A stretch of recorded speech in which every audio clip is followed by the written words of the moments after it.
po sa mga suki ng Pasto ng Bayan. Magandang gabi po sa inyo lahat. Nawa ang kapayapaan ng Panginoon ay papasa sa inyong lahat. God bless each one of us. Ang title ng ating episode ngayon ay Different Kinds of Faith. Different kinds of faith that pleases the Lord. Ang sabi ng Biblia sa James chapter 2 verse 19 to 26 that faith alone is not enough for salvation. But then usually ang Biblia ay nagsasabi na we are saved by grace through faith. But faith without works is dead. James 2:26. So, kung ang pananampalataya ay sinasabi lang ng tao at hindi kasunod ang mga mabubuting gawa o ang pagbabago ng buhay, ang pananampalatayang iyan ay patay, sabi ng James 2:26. Kaya ang pananampalatayang makaligtas sa tao ay dapat tunay na pananampalataya, ngunit ang tunay na pananampalataya ay dapat kasundan ng mga gawa, mga mabubuting gawa, mga makadiyos na gawa, tanda ng pagbabago ng buhay. Ngunit kung ang pananampalataya ay sinasabi lamang na ako'y may pananampalataya, ang sabi ng James 2:19 na ang pananampalataya na hindi sinusundan ng mabuting gawa ay patay. Kagaya ng pananampalataya ng mga demonyo, the Bible says, the devils also believe in God and they even tremble. Nanginginig sila sa takot, nangangatal sila sa takot pag binabanggit ang Diyos. At naniwala sila sa Diyos. But the faith of the demons can save? No. That is faith na sinasabi. Even ang puso ng mga demonyo ay naroon ang pananampalataya, paniwala sa Diyos, natatakot nga sila.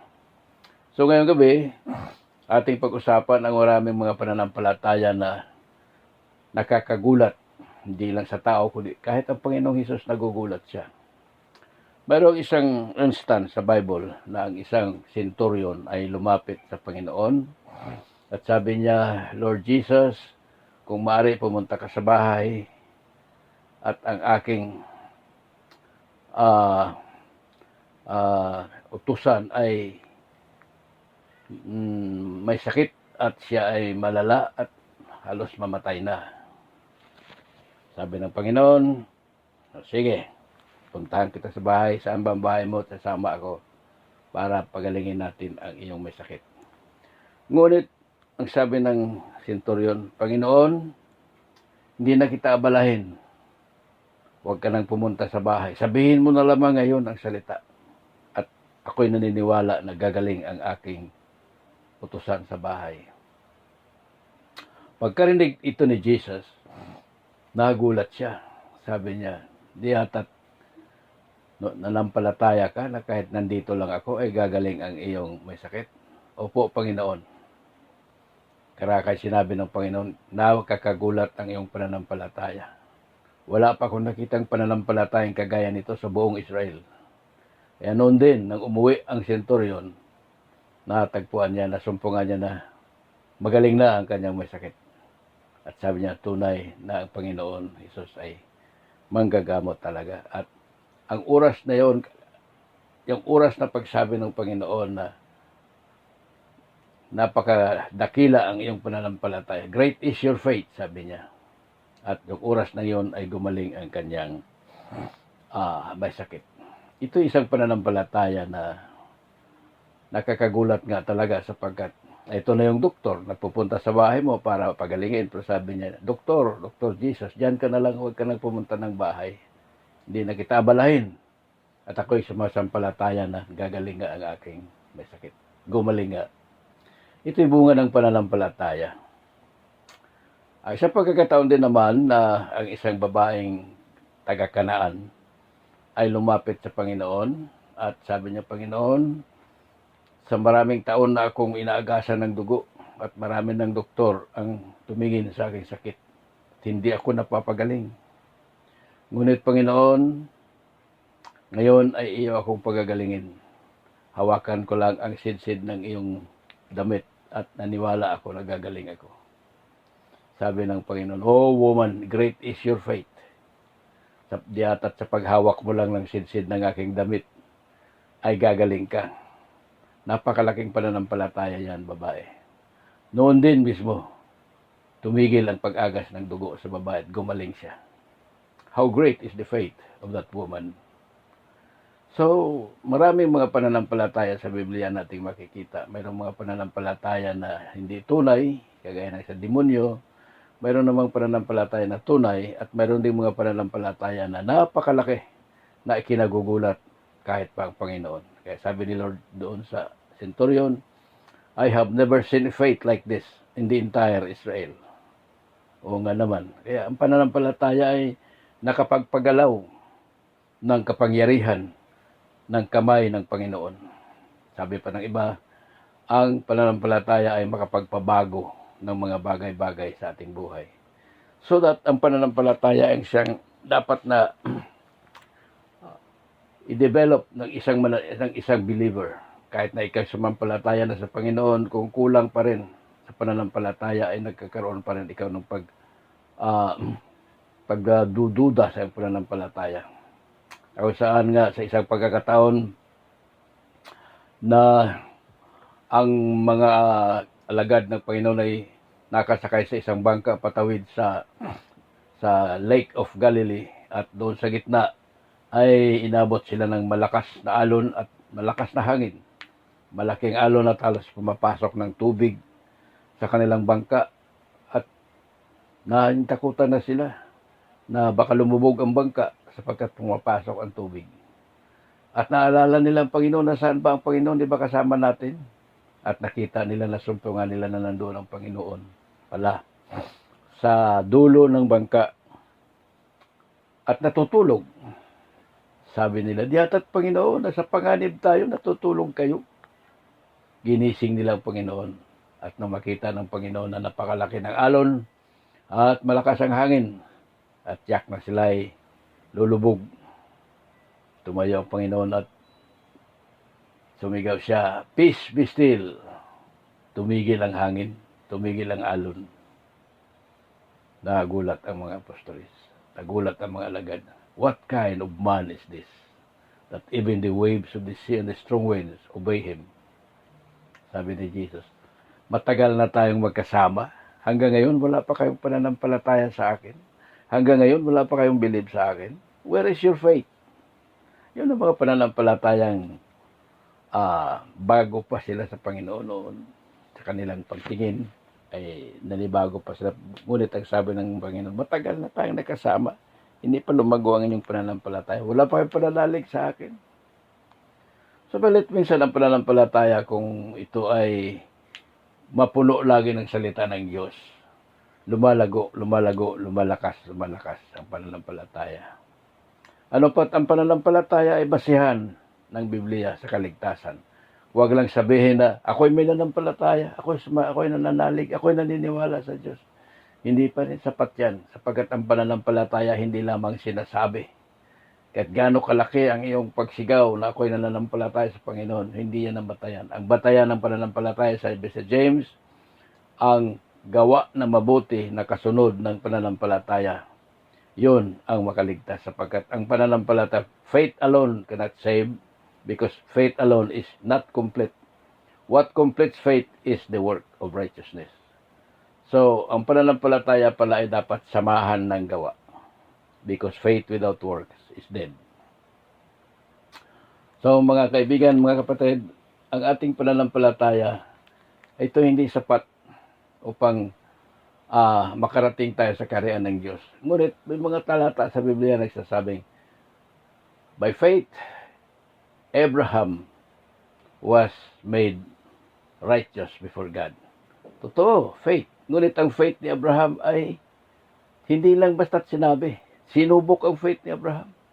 Nang sinabi sa kanya ng Panginoon na, Abraham, dalhin mo ang iyong kaisa-isang anak na si Ismail, dalhin mo doon sa bundok at ialay mo siya sa akin. Alam ni Abraham kung anong tinatawag na sacrifice. Kaya Dinala niya ang kanyang kaisa-isang anak na si Abraham, dala ang kahoy na pangsunog at dala ang itak. At habang sila naglalakad, pasan-pasan ni Isaac ang kahoy, sabi ni Isaac, Father, na ito ang ating apoy at ang kahoy. Nasaan ang tupa na ating ialay? Sagot ni Abraham, the Lord will provide. Pero sa loob ng puso ni Abraham, alam niya na ikaw, Ismael, ang kordero ng Diyos na ialay doon sa bundok.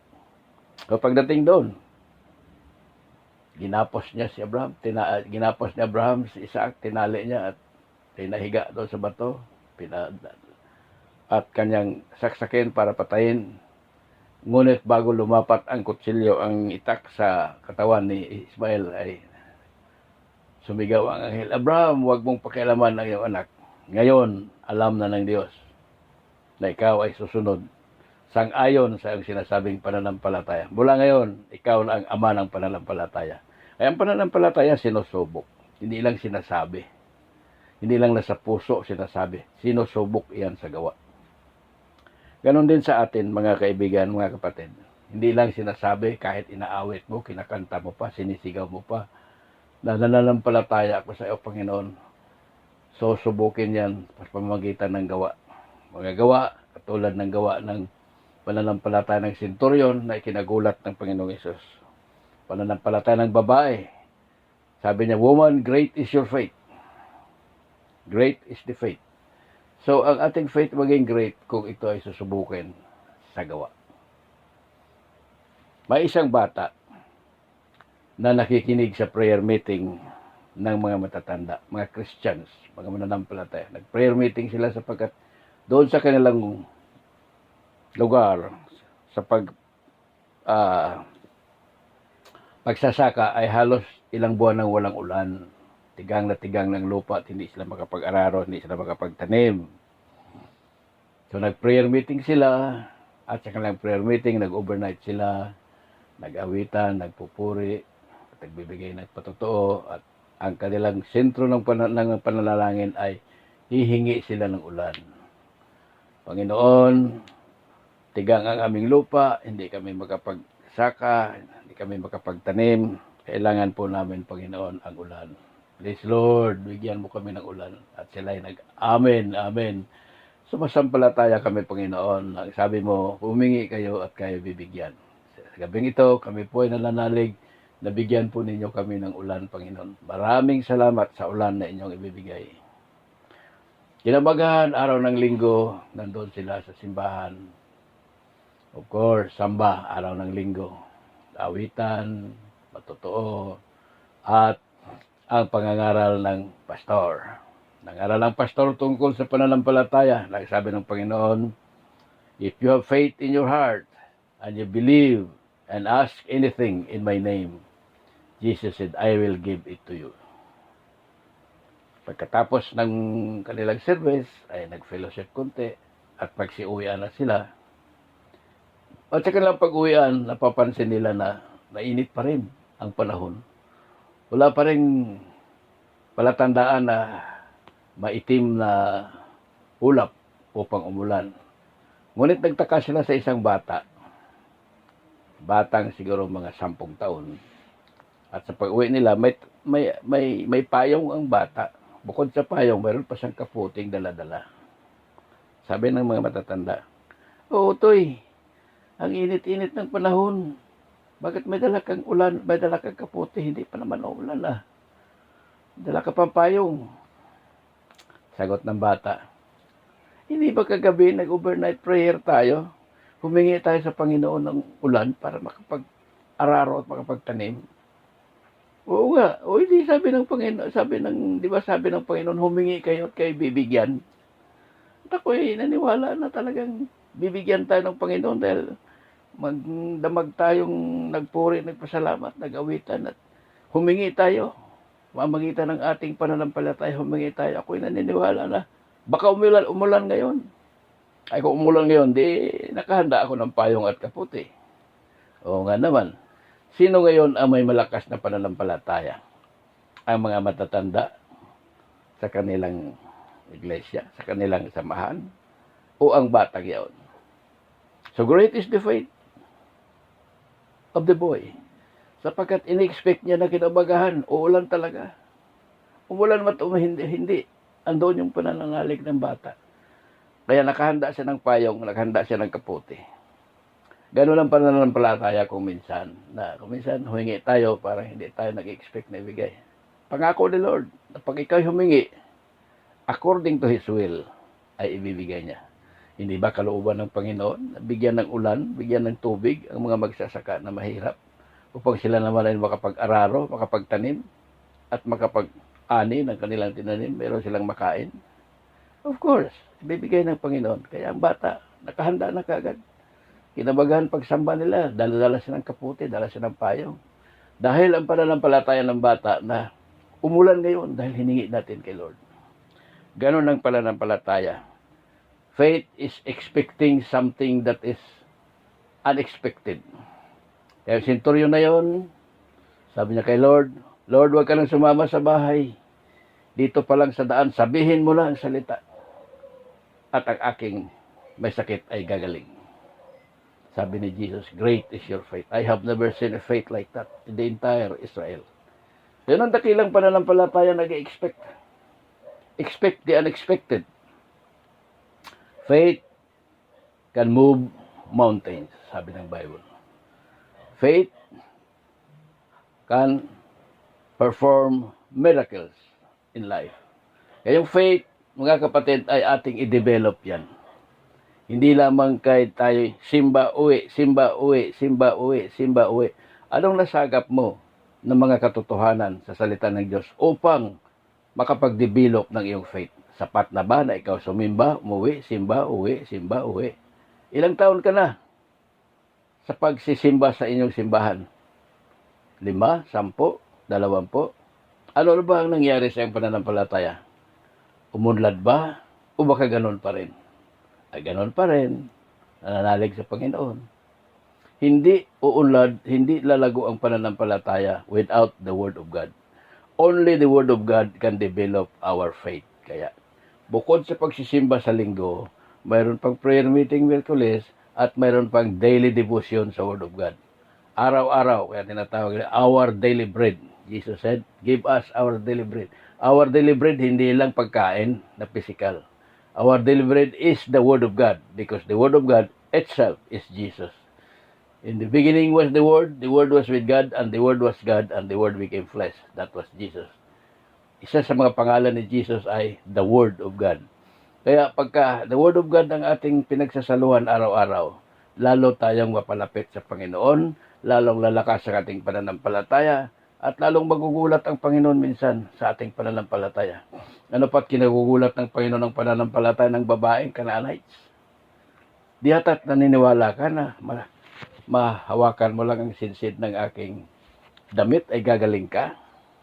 Oh woman, great is your faith. Di hata't naniniwala ka, senturyon, na kahit hindi ako pupunta sa bahay ninyo, ay gagaling ang iyong may sakit?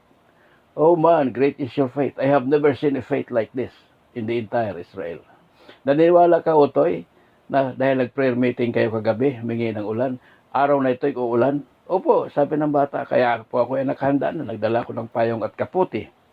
Dahil ako'y naniniwala na hiningi natin ng ulan, ibibigay ng Panginoon ang ulan. Yun ang mga pananampalatayang makikita po natin sa salita ng Diyos. At yun ang ibig sabihin ng ating title ngayon, different kinds of faith. Faith that move mountains, faith that surprise Jesus Christ. Oh man, great is your faith. Thank you po sa pakikinig. God bless each one.